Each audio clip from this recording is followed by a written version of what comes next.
सेठ रंगलाल राजकीय महाविद्यालय राजसमंद के छात्र संघ चुनाव को लेकर आज मतदान लगभग पूर्ण हो चुका है और अंतिम चरण में चल रहा है। इस बीच हमारे साथ में है एनएसयूआई के प्रत्याशी कमलेश जी टांक। हम उनसे बात करते हैं कि उनका आज जो मतदान का क्या रुझान रहा और वो अपनी जीत को लेकर या मतदान को लेकर उनका किस तरह से वो जीत को लेकर कितने आश्वस्त हैं। नमस्कार, आप ये बताएं कि जैसे आज जो वोटिंग हुई है उसको लेकर आप कितने आश्वस्त हैं जीत को लेकर। जिस प्रकार मैंने स्टूडेंटों के चेहरे पे स्माइल देखी, उनके प्रति हमारा जो प्रेम देखा, प्यार देखा, उससे हमें भी खुशी हुई कि स्टूडेंटों को उन्होंने गुड लीडर चुनने की मान लिया है और बहुत खुशी हुई है कि उन्होंने बहुत अच्छा प्रयत्न किया और कल का दिन हमारे लिए बहुत ही अच्छा दिन होगा। आप जैसे छात्रों के बीच में गए तो वो किन मुद्दों को लेकर आप छात्रों के पास गए और अब जैसे जीत को लेकर जो आश्वस्त होगा हम इन मुद्दों की वजह से हम हमारे सपोर्ट मिला या मिलेगा। छात्रों के बीच में हम गए तो ओनली फॉर ज़्यादा से ज़्यादा छात्रों के बीच में 3 मुद्दे थे। उनका ये था कि सबसे पहले यहाँ पे जो एनसीसी है, राजसमंद का सबसे बड़ा कॉलेज है, उनसे बहुत से स्टूडेंट परेशान हो रहे हैं क्योंकि अधिकतर गाँवों में से लड़के आर्मी की तैयारी करते हैं और आर्मी के लिए उनका बहुत बड़ा प्लस पॉइंट रहता है कि एनसीसी कर लेते हैं तो उनका फ़ायदा रहता है। उसके अलावा बीएससी वाले लड़के हो जाए तो उनको यहाँ पे सब्जेक्ट नहीं है तो वो उनको उदयपुर जाना पड़ता है, नादरा जाना पड़ता है, तो कई लड़कियों को तो पढ़ाई भी छोड़नी पड़ती है क्योंकि घर से वो नहीं आती है। तो हम एमएससी का बोला है। फिर एमए में हमने 2-3 सब्जेक्ट की और बात की है कि एमए में पॉलिटिकल लाएंगे, हिस्ट्री लाएंगे, जिससे स्टूडेंटों को लगा है यदि कि कुछ तो कुछ। और एक वाईफाई हर बार जैसे मुख्य रूप से अपने यहाँ एबीवीपी का गढ़ रहा है ये कहा जाता है और पिछली बार भी जैसे वो नामांकन निरस्त होने की वजह से मुकेश जी नायक बने थे, तो वो आपको लगता है कि नहीं हम उसको दोहरा पाएंगे? सर, एबीवीपी का गढ़ पल ही रहा है, लेकिन यहाँ पे उन्होंने किया क्या है वो तो पता करो। यहाँ पे काम कुछ नहीं हुआ है। हाँ, माना कि उन्होंने इतने साल से सत्ता मेरे, लेकिन वो आए, चश्मा आंखों पे रहा, गाड़ियों में आए, 10-12 छोरे घूमे कार्यालय में बैठे, आनंद लिया और चले गए। कहीं आए कहीं चले गए, कुछ नहीं हुआ। 2 प्रेसिडेंट हुए तो भी बहुत काम किया। काम आपके सामने दिख रहा है। आप बाहर चले जाओ, यहाँ पे पहले बोर्ड भी नहीं था। यहाँ से कोई बाहर से गुजरता था तो उसको ये नहीं पता चलता था कि एसआर के कॉलेज है।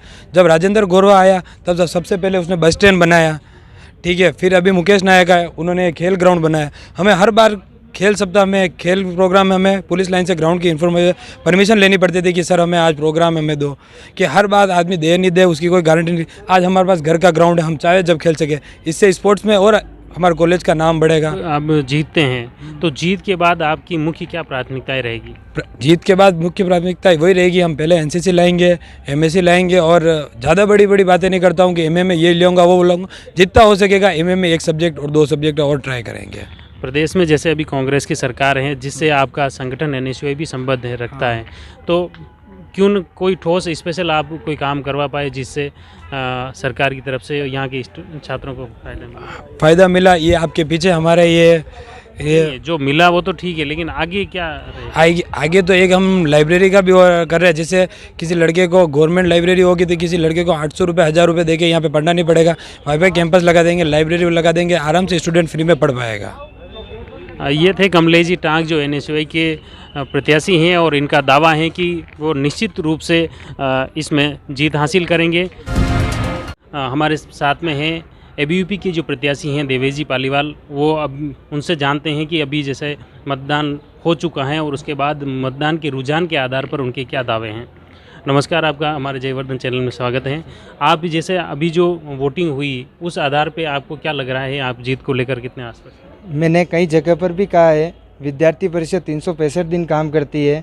उसे विद्यार्थी आता है उसको विद्यार्थी परिषद का कार्यकर्ता ही दिखता है कॉलेज कैंपस के अंदर।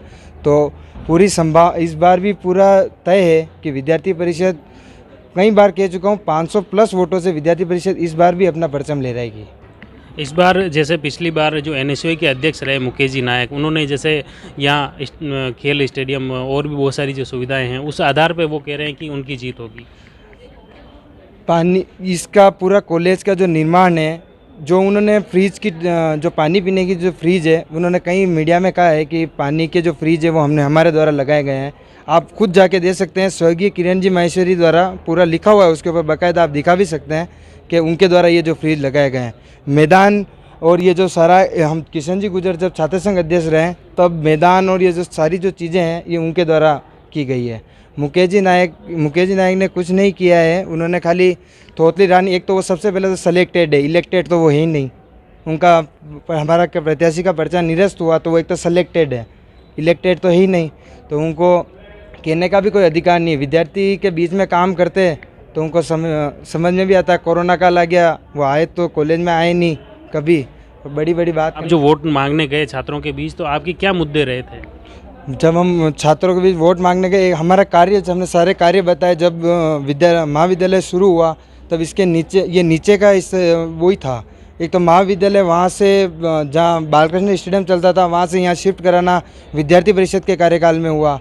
ये जो नीचे की बिल्डिंग बनी, उसके बाद ऊपर की बिल्डिंग भी विद्यार्थी परिषद के कार्यकाल में हुई। आपको स्वयं पता होगा, विद्यार्थी परिषद कई बार की विजेता रही है महाविद्यालय से। चलो, आज की जो वोटिंग के आधार पर आप कितने % मानते हो, कितने % आपको वोटिंग मिलेगी और उसकी जीत होगी? 80% वोट विद्यार्थी परिषद को मिलेंगे। ये थे देवेजी पालीवाल जो एबीवीपी के प्रत्याशी हैं और इनका दावा है कि छात्र संघ चुनाव में वे 80% वोटों के साथ जीत हासिल करेंगे। ये थे एबीवीपी के प्रत्याशी देवेजी पालीवाल, और उससे पहले आपने देखे एनएसयूआई के प्रत्याशी। दोनों ही प्रत्याशियों के दावे हैं कि ये अपनी जीत को लेकर ये 100% आश्वस्त दिखते हैं। अब इनकी किस्मत का, भाग्य का फैसला तो कल ही सुबह पता चलेगा जब मतगणना होगी। लक्ष्मण सिंह राठौड़, जयवर्धन न्यूज़, राजसमंद।